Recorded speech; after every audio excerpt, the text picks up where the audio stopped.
Marc, chapitre 3. Jésus entra de nouveau dans la synagogue.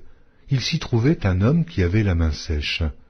Ils observaient Jésus pour voir s'il le guérirait le jour du Shabbat. C'était afin de pouvoir l'accuser. Il dit à l'homme qui avait la main sèche, « Lève-toi là au milieu. » Puis il leur dit, « Est-il permis le jour du Shabbat de faire du bien ou de faire du mal, de sauver une personne ou de la tuer ?» Mais ils gardèrent le silence. Alors, promenant ses regards sur eux avec indignation et en même temps affligé de l'endurcissement de leur cœur, il dit à l'homme, « Étends ta main. » Il l'étendit et sa main fut guérie. Les pharisiens sortirent et aussitôt ils se consultèrent avec les Hérodiens sur les moyens de le faire périr. Jésus se retira vers la mer avec ses disciples. Une grande multitude le suivit de la Galilée, et de la Judée, et de Jérusalem, et de l'Idumée, et d'au-delà du Jourdain, et des environs de Tyr et de Sidon. Une grande multitude, apprenant tout ce qu'il faisait, vint à lui. Il chargea ses disciples de tenir toujours à sa disposition une petite barque, afin de ne pas être pressés par la foule. Car comme il guérissait beaucoup de gens, tous ceux qui avaient des maladies se jetaient sur lui pour le toucher.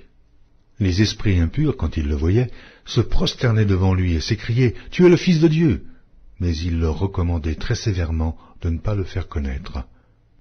Il monta ensuite sur la montagne et appela ceux qu'il voulut, et ils vinrent auprès de lui. Il en établit 12 pour les avoir avec lui et pour les envoyer prêcher avec le pouvoir de chasser les démons. Voici les 12 qu'il établit. Simon, qu'il nomma Pierre, Jacques, fils de Zébédée, et Jean, frère de Jacques, auquel il donna le nom de Boanerges, qui signifie fils du tonnerre, André, Philippe, Barthélemy, Matthieu, Thomas, Jacques, fils d'Alphée, Thaddée, Simon le Cananite, et Judas Iscario, celui qui livra Jésus.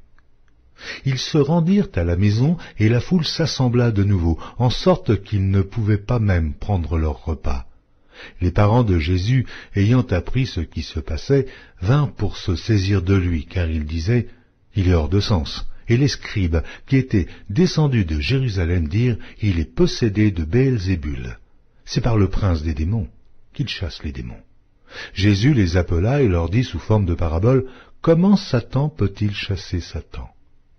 Si un royaume est divisé contre lui-même, ce royaume ne peut subsister. Et si une maison est divisée contre elle-même, cette maison ne peut subsister.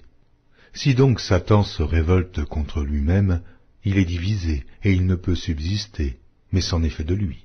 Personne ne peut entrer dans la maison d'un homme fort et piller ses biens sans avoir auparavant lié cet homme fort. Alors il pillera sa maison. Je vous le dis en vérité, tous les péchés seront pardonnés aux fils des hommes, et les blasphèmes qu'ils auront proférés. Mais quiconque blasphémera contre le Saint-Esprit n'obtiendra jamais de pardon. Il est coupable d'un péché éternel. Jésus parla ainsi parce qu'il disait « Il est possédé d'un esprit impur ». Survinrent sa mère et ses frères, qui, se tenant dehors, l'envoyèrent appeler. La foule était assise autour de lui, et on lui dit « Voici, ta mère et tes frères sont dehors et te demandent. » Et il répondit « Qui est ma mère? Et qui sont mes frères ?»